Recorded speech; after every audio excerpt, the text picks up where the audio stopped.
Don't even ask me how. My wife isn't even here to help me do this. And you made it. And I spent about, 11 minutes. 11 minutes. That's a JYD versus Butch Reed match.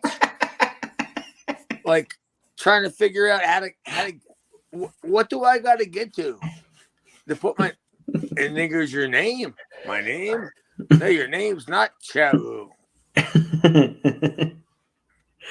God, it's gonna take them 6 weeks to get your money back. It's fucking ridiculous. What, I'm paying for this? No, I said it's gonna take them 6 weeks. The bank to get 6 weeks to get your money back. That's ridiculous. Oh, that's a great segue when you talk about how the bank. Oh, good Lord. The bank ripped me off like I was a fucking Robert Fuller in 1971 or 73 running out of Southeastern in Alabama. The envelope's a little light. The bank just took all my money. I went to the bank today and it said I had 000 in the bank account. I said, there's no chance that, how? How do I get it down to 000? Wouldn't you more think that I would get it down to I owe them money? Right, to a negative? Yeah. No. Somebody hacked my bank account and wiped it out. Jesus. And I'm sitting here poor as pork chop cash on a Tuesday afternoon in 1984. Sitting next to Robert Fuller. Oh, he's looking for Robert Fuller's address in 84. Where is that motherfucker? Where the hell is Aaron at?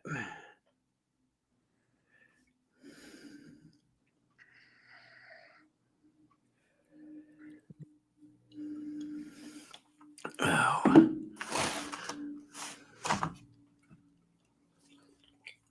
We're getting ready for another snowstorm here tomorrow, apparently. Am I not on the show? No, you're here. I'm waiting for Aaron to get here. Well, Aaron just texted me and said, "Why am I not on the show?" Well, he didn't bring no funny. He had no Abdul and a butcher booby jokes.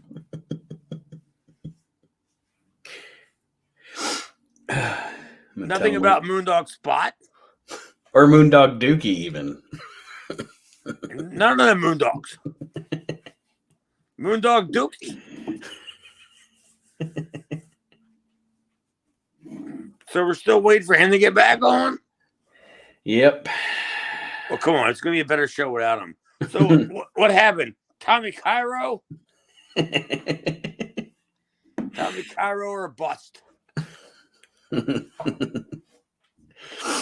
I have a note here about Peaches and a Virginia Slim. There's a Virginia Slim.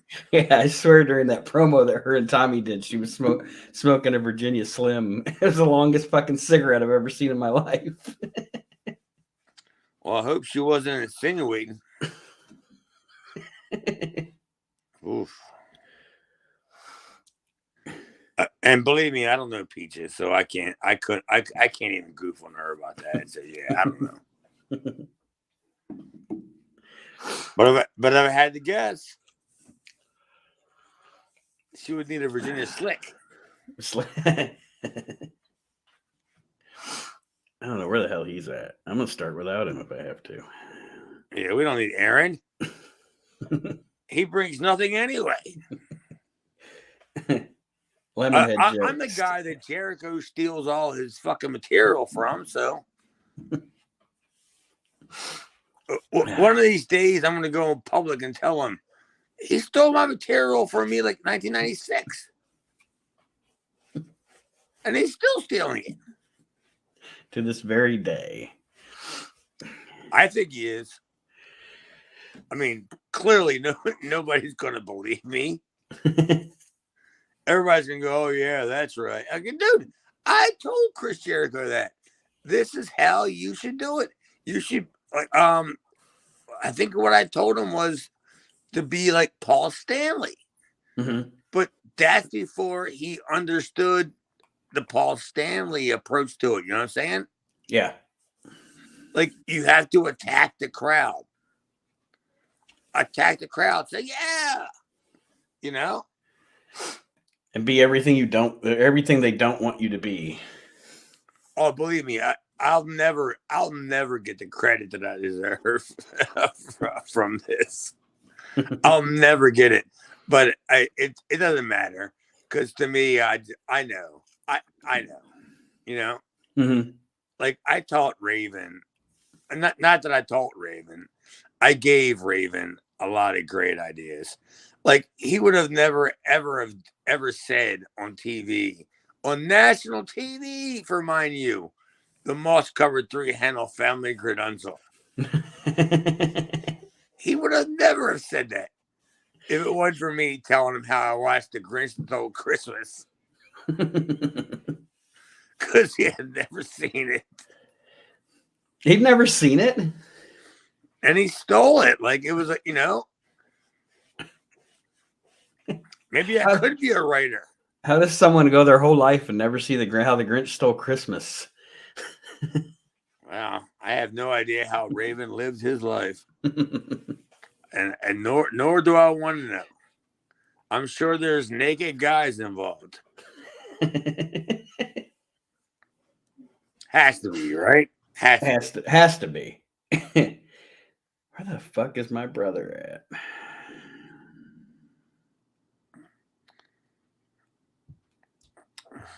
Your brother's stinking up the joint. He's like fucking Bob Sweetan in the Southwest. Jesus. Come on, enough already. Can't you find another baby face? Bob Sweetan, I'm telling you. Isn't he the one that was also turned out he was a pedo? Is that the guy I'm thinking of? Yeah, I thought so. Yeah, him and Buck Zumhoff. Yeah. Well, I mean, I don't know about Aaron either. I mean, you have Bob Sweetan, Buck Zumhoff, and Aaron. No last name said. What a fucking lineup. Yeah, that's the guy.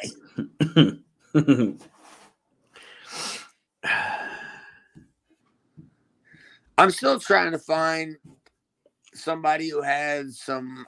I'm missing like 84 Southwest. If you know anybody that has it. 80. See, and I don't know. I honest to God don't know anybody that has one person that has footage. I found a guy on YouTube that has like 85 through 88, a lot of it. And I've seen some 82, but yeah, I haven't seen a lot of either 83 or 84 myself.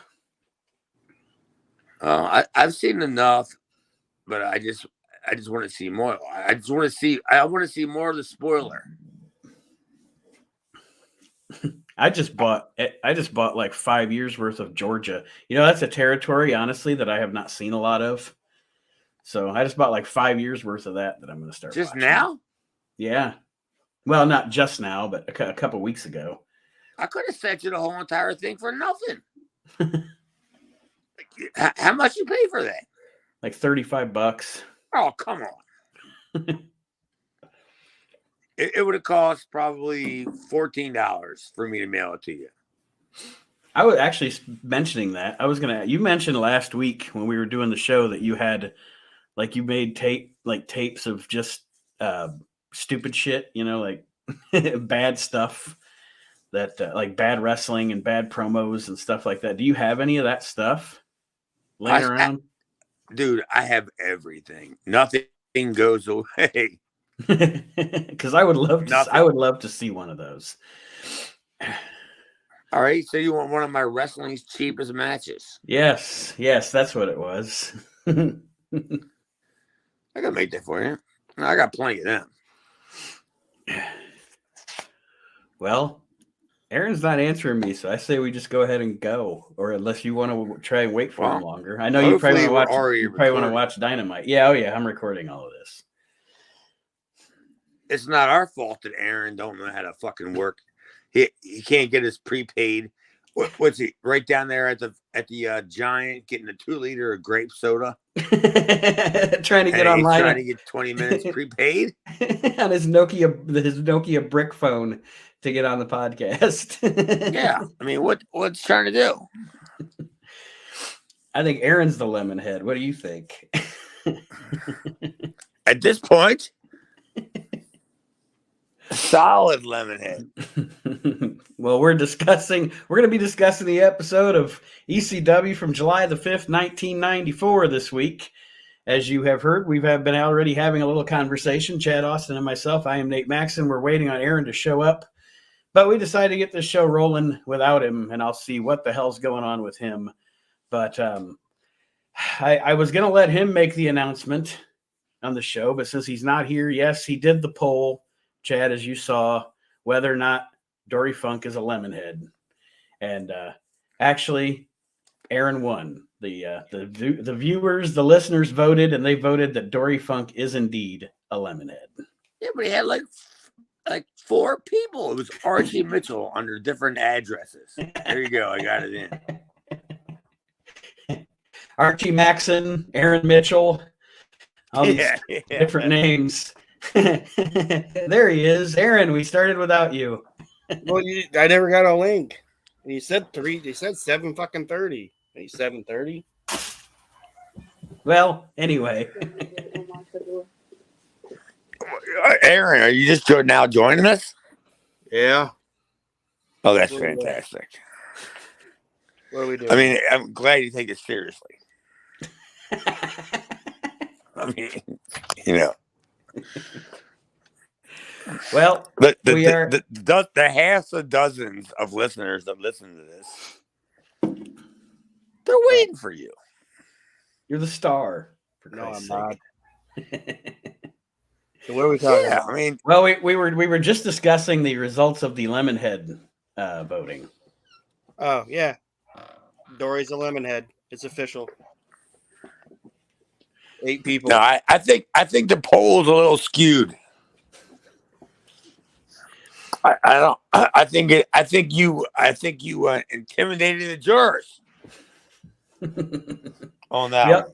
We also came to the conclusion that Aaron Maxon, Archie Maxon, and Aaron Mitchell all voted that. I didn't even vote.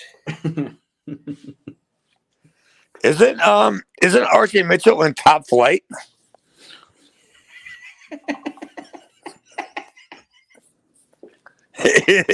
Isn't he the one that like Tony Schiavone goes, "Oh my God, Archie Mitchell"? Not him. Nah, not the same guy. You're close though. I don't think there's a lot of flight involving Archie. Well, like I said, folks, the episode of ECW we are reviewing this week is July the 4th, 1994. And we come out of last week's show. Last week they were hyping a match between Sabu and Chad Austin. We're going to see that on this show.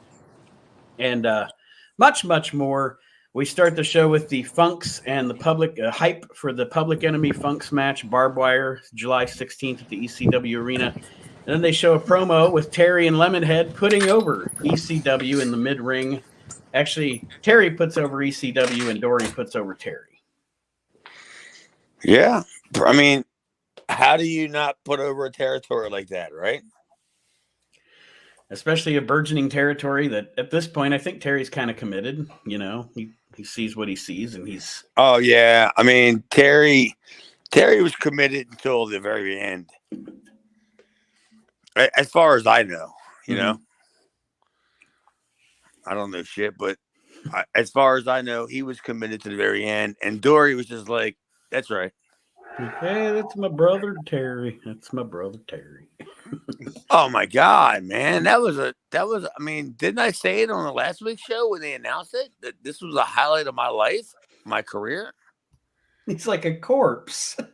Like, no. Oh yeah, he wasn't just like a corpse. For me to walk up to him in the locker room and be like, you get that limp-handed wrestler shake, Mhm. and you're like, no, that's his real life shake. Marty's That's lifting it. his arm up to shake your hand. Yeah, that's about all you're gonna get. Aaron, any words on this promo here, or this clip of a No, promo anyway? it just shows that even though two guys can come from the same sack, how different they can be. I mean, if you did put Dory and Terry together and you didn't know they were brothers, you wouldn't know they were brothers. I think it's like two completely different people. At least not in 1994, you wouldn't. I mean, I can't. I wasn't alive in the 70s, so I can't speak to the 70s, but especially at this time. I've seen a lot of the 70s. In the 70s, how would you say this? I guess in today's terms, Terry was the guy that would flop around, but Dory was the guy that would just come in and be like, "No, this is over. We're getting serious now. Right. So Dory was the shooter. Terry was the entertainer, I guess. Yeah, because he was in Japan. Mm-hmm. He's got to entertain them. Fucking, I'm not gonna say it, but as they chant telly, telly, telly. Yeah, he's got to entertain them guys, and so he's doing his thing where he's flopping around like a fish, and Dory's coming in, and he's like, "Oh, fuck all this nonsense." Spinning toe hold, headlock, Or headlock. forearm. It's forearm. Forearm. It's all it is. It's forearm, and then the heels. What? Bump out of the ring. Maybe hit him with a lemon headbutt, but other than that, yeah. The lemon head again. We're going with the lemon head again. The people spoke. Oh, the people spoke. So now all we're going to talk about is the lemon head. Whenever Dory's there. That's all the show's going to be about is about the lemon head. The first match on this show is terrible. It is the Public Enemy against a team, as they say, a team from the promotion in Florida, Phi Delta Slam. This match is terrible. It's awful. Yes. I'm very emphatic about that because, like, you watch Public Enemy with, say, the Funk Brothers, all right? And the Funk Brothers can probably get something decent out of them, but you put the Public Enemy in with a team that is just as bad or worse than them, and it really shows the Public Enemy's flaws. Yeah. All right. Yeah. I'll wait for you to bury Phi, whatever the fuck they were, slam some more, and go ahead. They sucked. Aaron? I didn't think they sucked. I just think that these two teams didn't mesh well, and it was also funny because Black Bill Watts Jr. was like, "We'd like to thank our Florida affiliate for all the information on Pi Delta Slam," but then he didn't know either one of their names. He just kept calling them Pi Delta Slam. Like he never was so he got no information on these guys. I'll have you know that I'm the guy that put the word in for him. Really? Yeah, that's right. You were the Florida promotion, huh? Well, I was wrestling down in Pensacola, and they were an established tag team to the point where you can go like, oh, they had a gimmick, right? Right. And I said, well, maybe you might want to call Paul and see if you guys could do any business in ECW or whatever. And these guys didn't know shit from Shinola when it come to promotion or even ECW, right? Mm-hmm. And I don't think I gave him Paul's number. I think I gave him the right way to go. You know what I mean? Right. Sent him in the right direction. Yeah. Yeah. So blame me. You're gonna blame anybody because they also got another run too down in Florida. I have remembered seeing their names in that name in the magazines or whatever. But if I ever saw this in ECW, I don't remember, and I don't think I've ever seen any of the footage of them from Florida. I just think it went too long. Like, if there was ever a time for ECW to use clips, like this would have been it. Like, because there was some good, if there was any time for the ECW to use clips, yeah, like clip a match up, this would be the one. Like, there was some good stuff in it, but other than that, like, it just dragged, I think. Well, I mean, do you think it was a possible chance that they were trying to showcase, Phi Delta, whatever the fuck their name is, hams? As a possibility, because I mean, they are at this point still just promotion throwing stuff against the wall to see what works. So, well, ECW probably ran like the night before because they weren't going to bring the whatever their names are. They weren't going to bring them in just for one night, like at the arena. There's no chance they were doing that. So they must have had at least 2 nights of shows planned. So the one they can get a look at them, and the 2 that they can just figure out. All right, well, no, it ain't gonna work. Right. You're getting the pit bulls or the moon dogs, or what? You know what I mean? Mm-hmm. Or whatever. The Public Enemy wins this match with a drive-by, and then during the match, Willie Scoops says the Public Enemy are hoodie to the bone. And there is a slight "We Want Funk" chant during the match. But like I said, Public Enemy wins with a drive-by. And then we go into, and Aaron, I don't think you were here yet when I said this, but in my notes here, I have a Tommy Cairo promo with Peaches, and I wrote down, is she smoking a Virginia Slim? Because it was the longest cigarette I've ever seen. Oh, yeah, I put that on there. I just wrote it. I just said Tommy likes her Virginia Slim. Yeah, didn't like 3 people smoke that cigarette? I think somebody else didn't, like Raven or somebody else afterwards grab it and smoke it.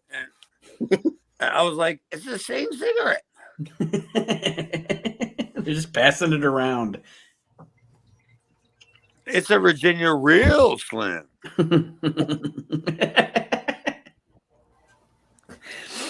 They show a bunch of footage of the rivalry of Tommy Cairo and Sandman. And as we kind of mentioned last week, this rivalry has jumped the shark, to me personally. But nothing really to write home about the promo unless you guys had any notes on it. No, every clip was just Tommy Cairo getting beat with a stick 7 times in a row. He just keeps getting beat with the stick. It sounds like you were getting beat with a stick. What was that all about? The door. The door? Yeah.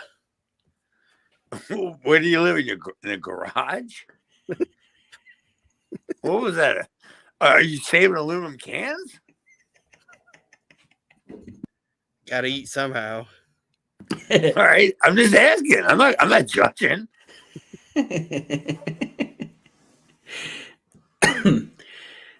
After this whole deal, like I said, recapping the now long drawn out feud between the Sandman and Tommy Cairo. We see the same video they showed last week, showing clips of Sabu and then clips of Chad in action. Fucking, that's right.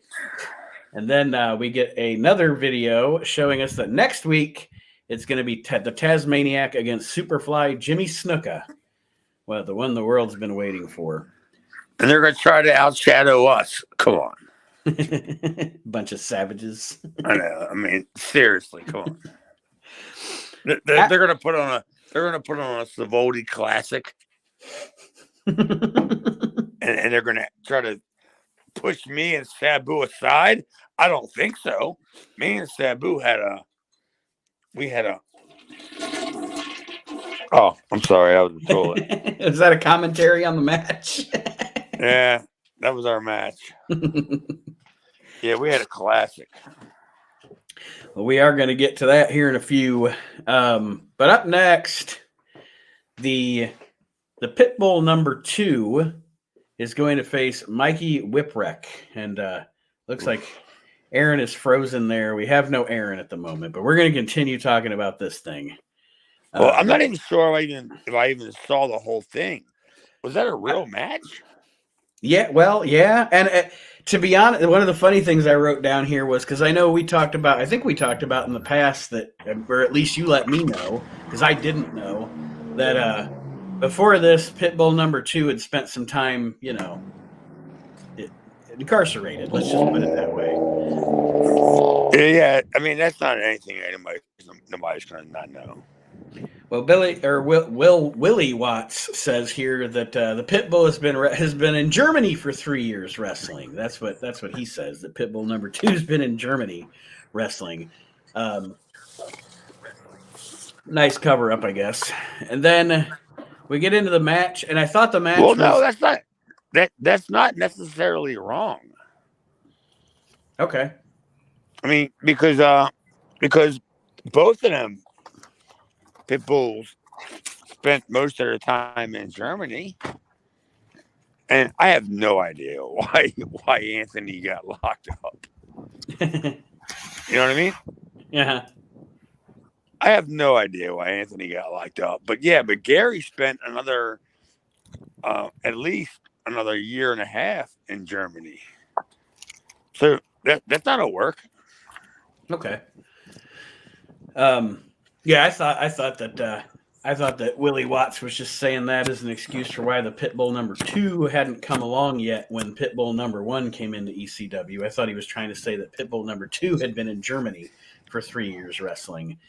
Well, personally, I think Pitbull number 2 was probably still incarcerated. Yeah, I put that in my notes too. I don't know what happened. That's what I think. I think he was getting out soon.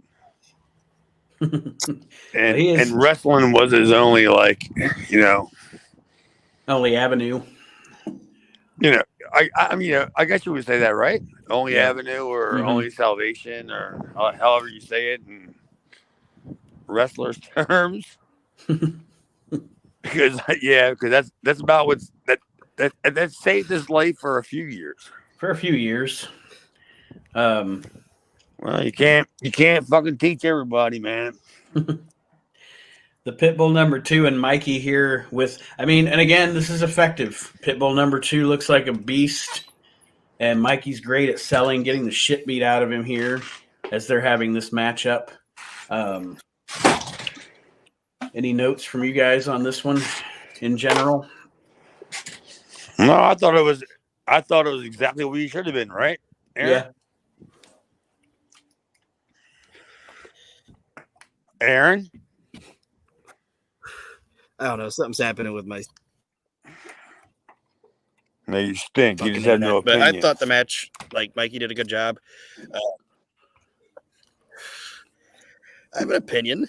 I think. I see. This match, him coming out, when he was coming out and slapping hands with the fans and still looking nervous.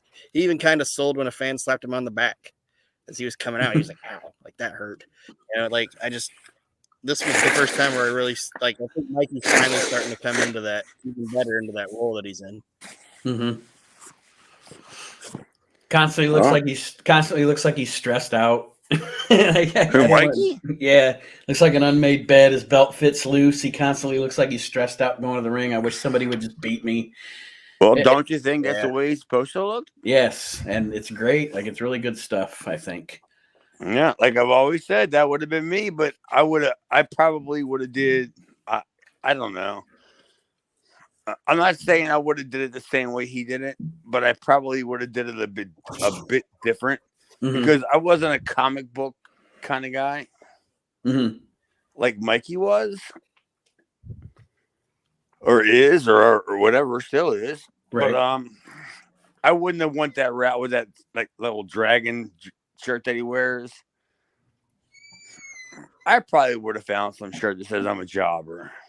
Something to that effect. just to let everybody know, to let everybody know. I'm a jobber. Be a little more obvious about it. Yeah, why not? I'm here for the $75, man. Mm-hmm. And if I happen to what do I say, accidentally pin somebody for a title, so be it. I get $100. Well, that's when you take your shirt off and throw it on the guy. Hack Myers, fuck you. I fucking beat you. Stevie Richards beat you. Hervey Ernesto beat you. Some fucking Puerto Ricano kid, whatever his name was, beat him. Tony Stetson beat you. Fuck, I beat him. Yeah, Tui Tsunami. Gino Caruso. Well, I don't know if I beat him. I'm not going to go there. I'm he not tried going to go crazy. he tried the head scissors and he ran away, right? The super sack? Oh, Yeah. Of course. He called a flying head scissors in the corner, and I said, nope. Bye-bye. I dumped him. Right over the buckle.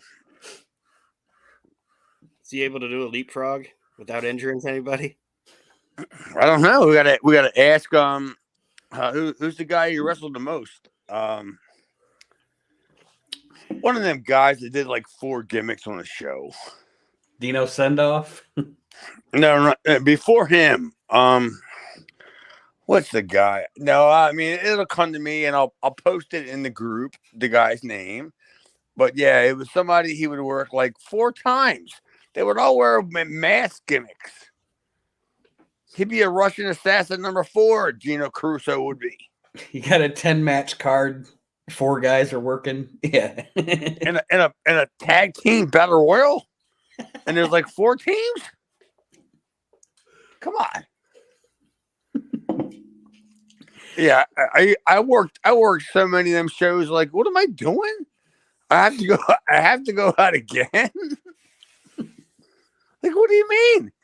Oh no! After you're done here, you have to go back out for the battle royal. There's a battle royal. Yeah, I don't know. I get lost in that shit, but yeah, but I still love that shit. Classic indie wrestling, nothing like it. During this match, there's a spot where, excuse me, Pitbull throws Mikey on the top rope to the outside. Mikey hits the rope, bounces to the outside, and then Jason and Pitbull do the old double team job on Mikey outside the ring. And then for the finish, Mikey actually ducks a clothesline and hits Jason, and then that promotes Jason and Pitbull number 1 to come into the ring in a 3-way beatdown. And again, Mikey, once again, happenstance, retains the television title. Well, what else are you gonna do? You can't You're have not him gonna beat the. Yeah, you ain't beating the Pitbulls, are you? No, especially in that Pitbull 2, and it's pretty much first televised match in ECW. Pitbull 2? Mm-hmm. Oh, I don't know. I think it was, because I think all we've seen him do so far is a run-in. Yeah, he ran in at the farmer's market. Yeah. No, I've seen him do that double power bomb thing like a million times, but I don't know if that was in a tag team. You know what I mean? Mm-hmm. Aaron, what did you think of this match overall? It did what it was supposed to do, and it furthered the storyline with Taz with the Pitbulls, because Taz comes out in the end to try to save Mike, ends up getting beat down. So yeah, gets beat up for his troubles and saving Mikey. He got beat up for his troubles. Like, yeah, if I was a guy in the locker room, I would never be a guy who would run out there. Yeah, fuck that shit. You got your own I got my own problems. Yeah. Abdullah Butcher's mauling some guy on TV. And they go like, we need jobbers, hurry up, go out there.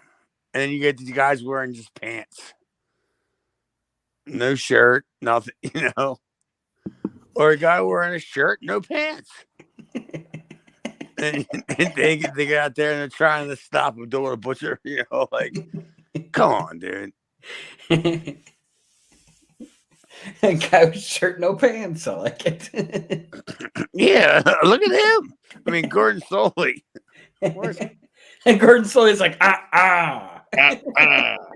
Here comes the brigade, and we have the pants and the no pants brigade. I don't know whose cheeks those are, but he needs to head back to the back.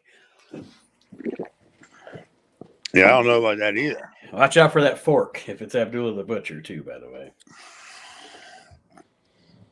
Got no pants. He's coming out to hit the swanky Archie. Say Archie Mitchell? I already gave Archie a plug. So, yeah, that's enough. Yeah, that definitely is enough for Archie Mitchell. Up next here on the show, we get a promo from Paul E. Dangerously hyping the match coming up between Shane Douglas and Sabu on July the 16th at Heat Wave. Of course, because you want to sound relevant at the time, he's got to bring up the O.J. Simpson trial and how that's been preempting all the TV shows. And he also basically says that he would gladly put the OJ in the gas chamber to make sure ECW stops getting preempted. Well, I've already told you on previous shows how that whole entire rundown went. So I have no idea how the show impacted the ECW arena show. That's I mean, it drew, right? Right. So, I mean, are you making an excuse for the reason why it drew so well? Are you saying we still drew? You know what I'm saying, Nate? And is that what you're saying? I think so. Yeah. You know, he's essentially saying, despite everything, we're doing well, but I would gladly have OJ put in the gas chamber so my show doesn't get preempted again, which I don't think ECW would have been getting preempted for the OJ trial anyway, wouldn't it? It wasn't like it was on weekdays at 4. It was on what, like Saturday, Tuesday night at midnight or something? Chad, you would probably know better than I would. No, it was on all the time. Oh, okay. Yeah, it was on 24/7 on A channel. I don't know what channel, but it was on A channel. Not sure which channel, but it was on a channel. No, it was. It was definitely on A channel. I mean, back. Well, you know what? What are you saying? 30 years ago? Yeah. Like, what was the channel? It's probably Court TV, maybe. Possibly? Oh no! I'm sorry. I meant ECW. ECW. What? Like, wasn't ECW on like at midnight sometime? It wasn't like ECW was on in the afternoon, right? Well, it depended on where you were at. Okay. Like, I hear this shit all the time, and I always got to be like, I ain't defending it. It's the Sunshine Network, right? They eventually are on the Sunshine Network. Yeah, I don't think they're on the Sunshine Network yet at this point. I think it's just in the Northeast. Okay, well then they're on TV. Yeah, they're on TV. You got to find them. It ain't my fault that nobody watched it. I don't do the fucking the Nielsen ratings for that shit, for that nonsense. But you know what I mean? I have no idea. It was probably on if you said it was in Philadelphia, yeah, it was on I don't know what it is, KL I don't remember the name of the channel was, but it was probably on that, and it was probably on Sports Channel America. And then if it was on Sports Channel America, then it was automatically syndicated to everywhere else if they wanted it. Right. It wasn't like it was an automatic thing. So it was if they wanted it. And some of the channels, and I know this for a fact, that some of the channels would rather have horse racing. Yeah. They got better ratings than that. And I'm like, but it's Hack Myers. You'd rather watch Seabiscuit than Hack Myers? Yeah, apparently some people would. The next deal on this show is involving the star of our show, Chad Austin, and the much hyped match with Sabu. And Sabu doesn't give Chad shit in this match. Not a thing. You guys didn't see my ring entrance, did you? Nope. Oh, you didn't? No. Oh, you must have went and got a sandwich. Or a soda. Or blinked. Or maybe you burped. Yeah, not much going on there. Aaron, you want to give your commentary on Chad versus Sabu? They're still doing the gurney gimmick, and I actually still like the gurney gimmick. I think it's cool. I like when Sabu used to like dive at people's feet right at the beginning of the matches. It made it like seem more chaotic. You know, like he dived at people's feet. Yeah, like when he'd like dive down at your feet, and like people would have to like jump kind of out of his way and shit like that, and trying to get out of you. I liked that. So what do you think about my feet? Well, he didn't get them, so they were pretty quick. Yeah, you leapfrogged him. I mean, you like feet, right? I'm not saying I like feet. I'm not Tony Atlas. Well, you say you like feet. I said I like when he dives. At Oh, people's my feet feet with their aren't cured enough? They're not manicured? You ever see my feet? That's it. No. I'm posting them. On the We Can't Wrestle web board or the whatever this Reliving the Extreme message board, I'm posting my feet. Archie, get ready.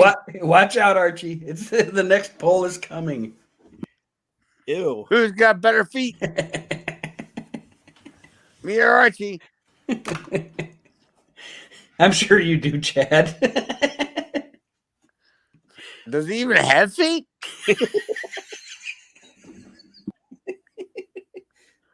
He has inches and a cane.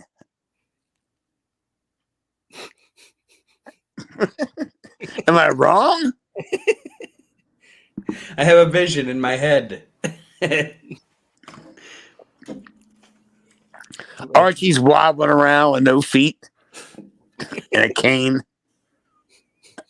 He's got like just some slippers on. It's playing the music with the penguin from the 60s Batman TV show. And he's walking down to get coffee in a hotel. He's like he's like Kerry Von Erich. He never takes his shoes off in front of anybody. Why? Because it reveals that he has no feet? Yeah.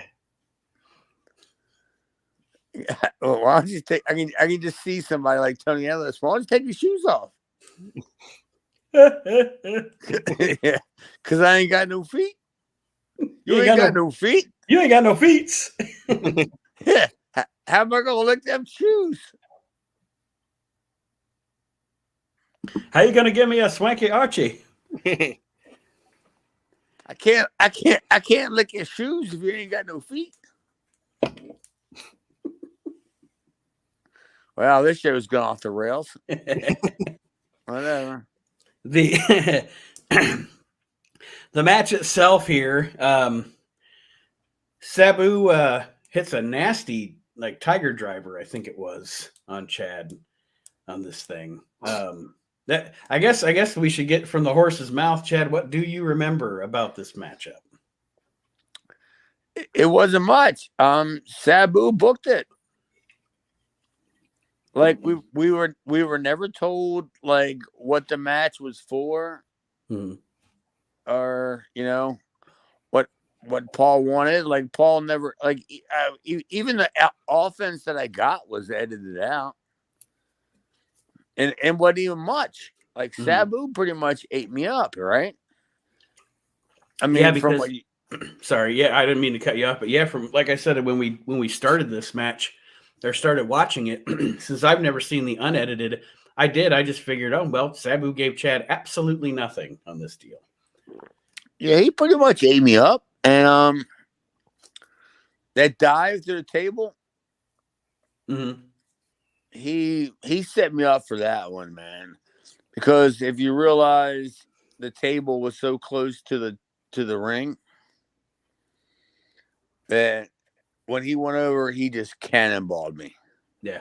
Boom, bam. I mean, it didn't hurt me, but I knew what he was doing, trying to kill me. But I mean, all he did was kill me as a character in ECW. Right. Like, yeah. I couldn't do if I couldn't do anything against Sabu. I didn't do anything against Sabu, or at least what you saw on TV, right? Mm-hmm. Well, and that's my thing is why did they even? And I'm not saying it wasn't. If it would have been set up properly, it wouldn't have been worth hyping it. But they're hyping it like it's going to be a competitive match, And it wasn't. and then it wasn't. And yeah, Sabu gave me nothing. So and I don't know. I don't know what Paul's. I mean, I guess I see it because it comes out later on in the storyline that at least I was out there with a guy like Sabu. You know what I mean? right. I mean, I guess that's what they do. Like, because later on, I'll probably wrestle Iron Man Tommy Cairo again. I guess I don't fucking know. And they'll be like, "Oh, there's Chad Austin again. You know, he's back after the beating he got from Sabu." So that's the only thing that I can think. You know, the way they were going at it, and it was the beginning of the Mikey gimmick, right? But I wasn't the guy for it. I just wasn't the guy that could commit to being there. You know. Because I like wrestling other places, and I like doing my own thing, and like wrestling like people like I don't know, Lexi LaRue, you know, Mickey James for what's her name now, Mickey James, and people, you know, just doing shows like that. That's like, at that age, you know what I'm saying? Right. Fuck, I ain't got time for this. You know, and that was the infamous me almost not even having that match. Didn't we talk about this on the show earlier about how I almost missed that whole entire weekend? Yeah, because you were at your mom's house or whatever.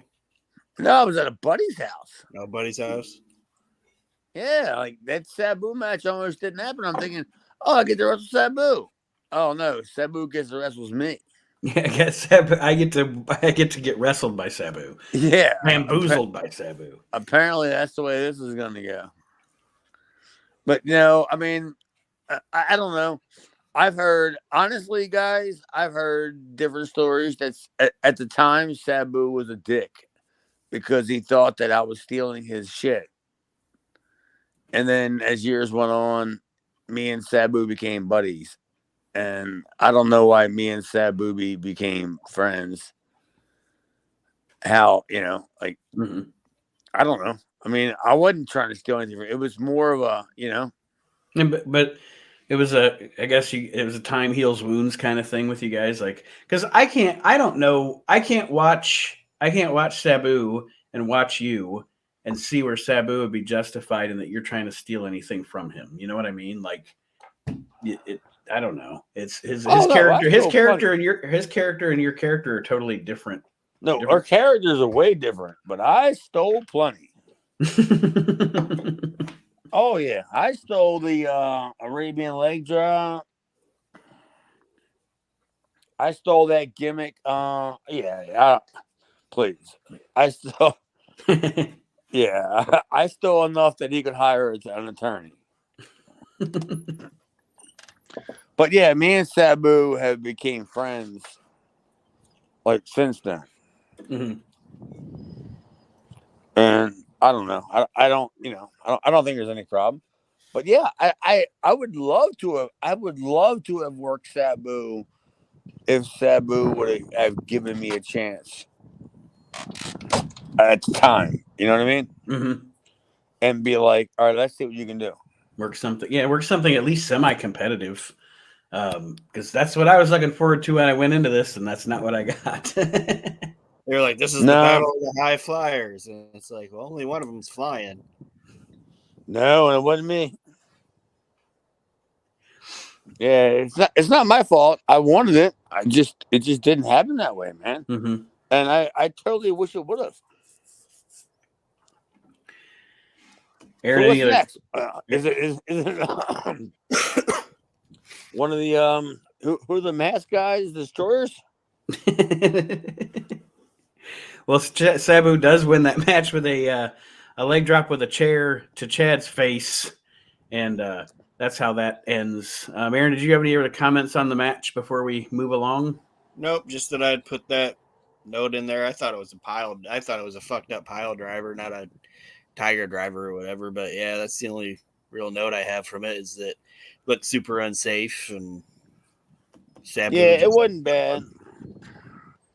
I could totally see where you think that it would have been bad because Sabu was kind of a little reckless, Yeah. But like his gimmick was on that pile driver. I remember watching it when I was doing the replay for it.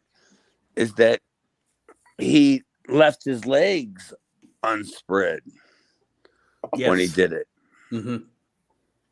So he totally didn't protect my head, like at all. But my head never hit, so he must have. It definitely looked like it. It definitely looked like it did. Like I was like, "Ooh, shit." Yeah, but he must have just held me a little higher. You know what I'm saying? Mm-hmm. Because I mean, you guys don't know. You never been in the ring, but yeah, there's a way you can do that. But you expect the guy to set you up for that shit and do it. But no, he didn't. He didn't put his hands down. He just dropped me on my head, so to speak. Mm-hmm. But it didn't kill me. Just thinking maybe Sabu called Snuka and was like, "Hey, I gotta work Chad. Got any advice?" He's like, "Yeah, brother, don't give him nothing. That's Take care of your business, brother. Don't give him nothing." So are you saying somewhere in the locker room at some point there's a little scribble on a pad that says "Don't give him nothing," and somebody's going to find it years from now and they're going to figure out who it's for and who it's from, and then it's Well, like me. I don't know if there's a notepad because I don't know if Jimmy Snuka could write. Yeah, I doubt it for him. There's an illustration with stick figures. It was a hieroglyphic. There was a boat involved. There was a boat involved, and all of a sudden, I don't know. You tell me.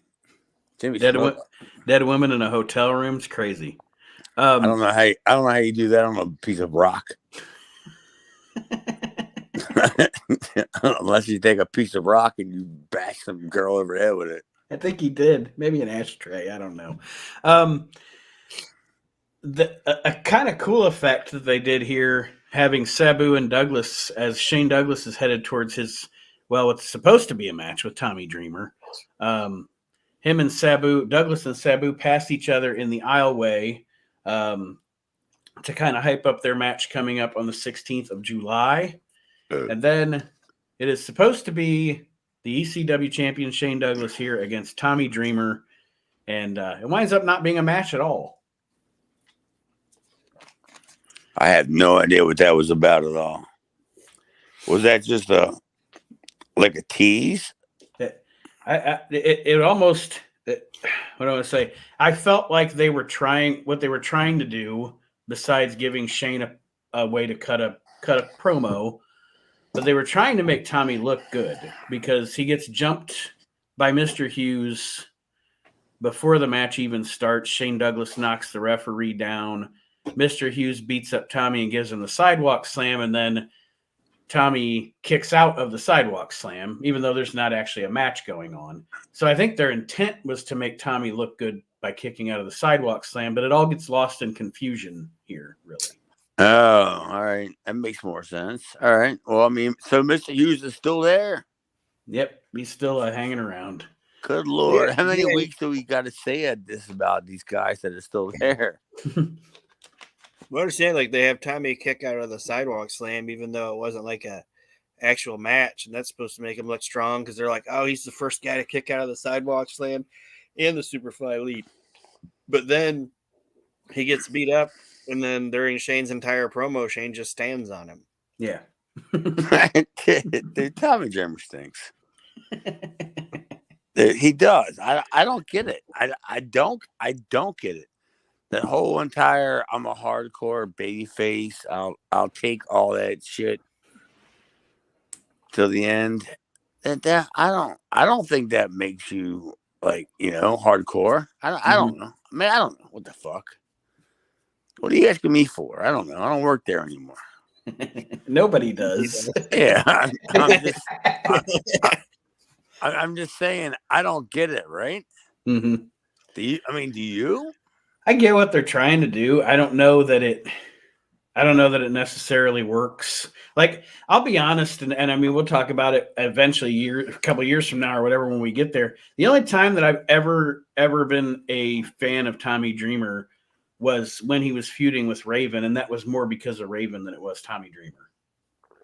Well, we haven't even got there yet, really, right? No, we're still at least a year off from that. Oh, good night. A year off? I think so, because I don't think Raven even comes in till, is it mid 95? No, we're gonna get there sooner than a year. Oh, I thought he. Okay, all right. I must have. Please tell me please tell me we're gonna get there sooner than a year. Yeah, because he's not even in WWF in '94, or if he is, it's like early '94. Then he's out. Okay. And he comes in and immediately starts feuding with Dreamer, doesn't he? Yeah. Stevie will start talking about him here soon. Well, I got 911 on this first show.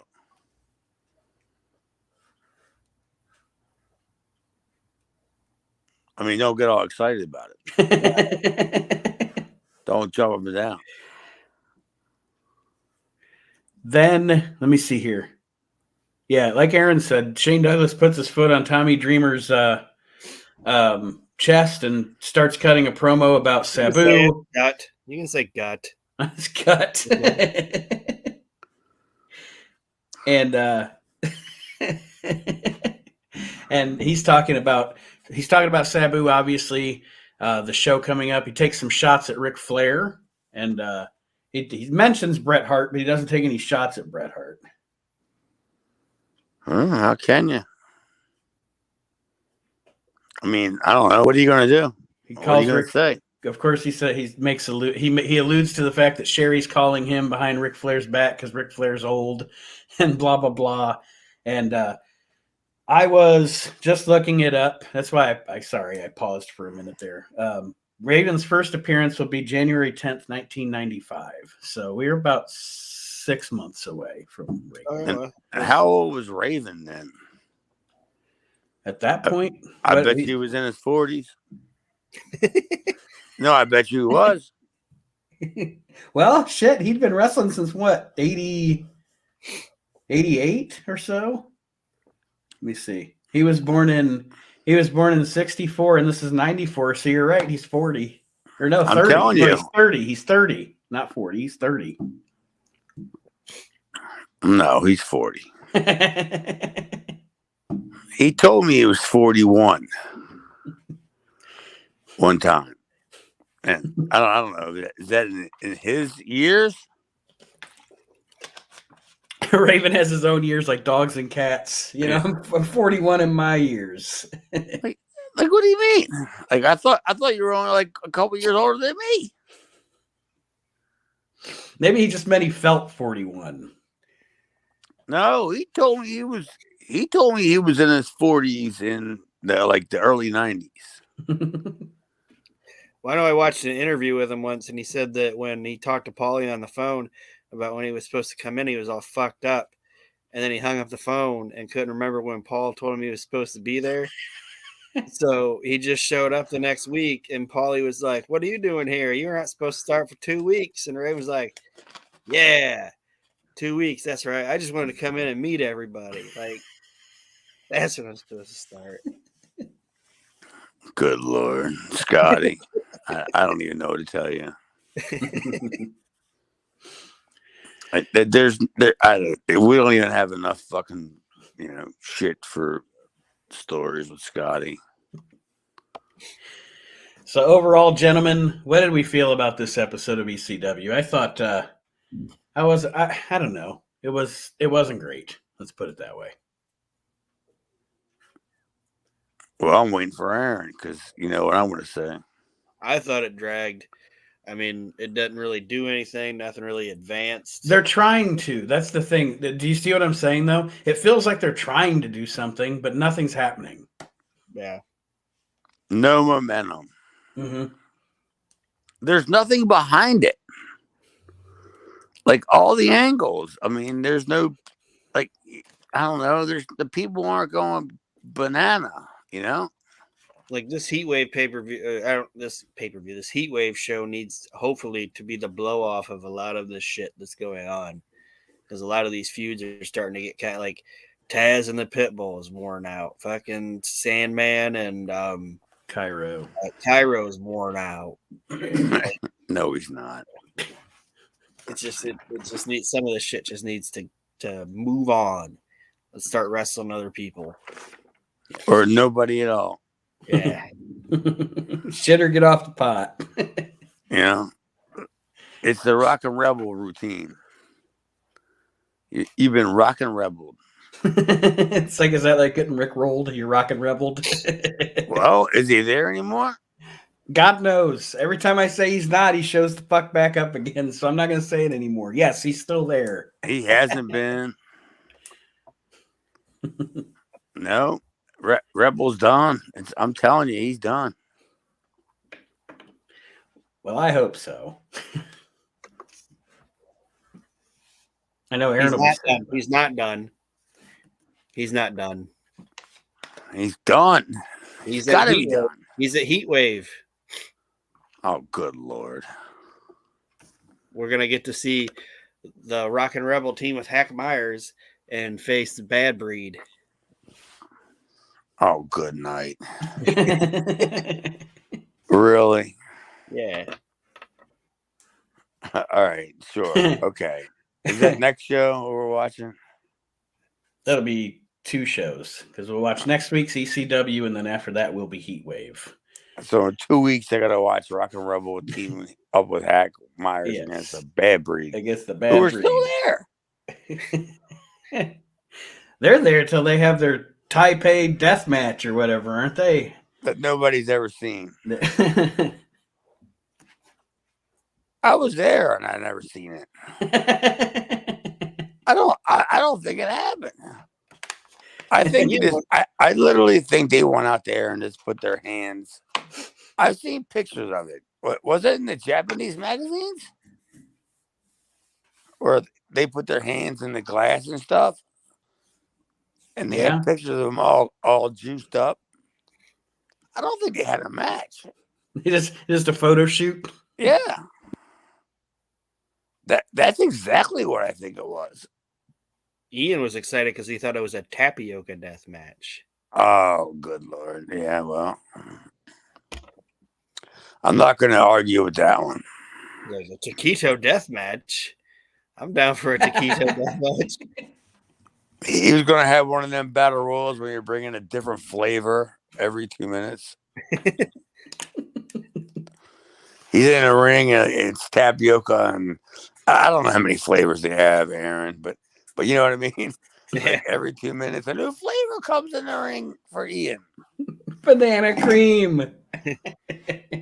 That's all that he can afford. Can't afford talent, but he can afford tapioca.